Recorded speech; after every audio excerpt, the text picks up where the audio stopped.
Отхон маань малчтын сайн малчтын зөвлөгөөнийг 2 удаа хийсэн энэ нутагт. Тэгээ малчтай хамтарч ажиллаж өдөөгүй энэ сум орон нутагт юу тулгамж байгаа, малчд юу тулгамж байгаа. Бид нартай бүх юм дээр л одоо энэ 4-5 жил цуг явлаа. Отхон баярыгаа сайн таньж мэддэггүй явд. Одоо ингээд малчтад бол агуу төшиг толгоор болох юм гэж бодоод байгаа. Сайн малчтын холбоо гэдэг нь тэргүүн болгоод бид нар сонгосон Отхон баярыгаа. Одоо бид нар тэргээрээ бас малчд хамтардаг, жилдээ нэг уулзаж учирддаг, сайн малчдын зөвлөгөө хийдэг. Отхон баяр маань тэрийг одоо бас биднийг дэмждэг, тусалдаг.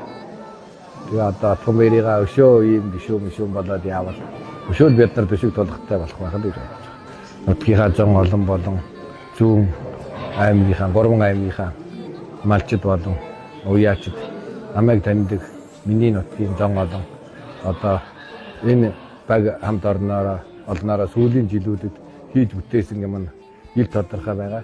Эргээд цаашаа сонгоод баг хамт олноороо сонгох гэдэг өшөө их хийх байх гэж бодож байгаа. Тэгээд багаар нь сайхан дэмжиж өгөөрэй гэж.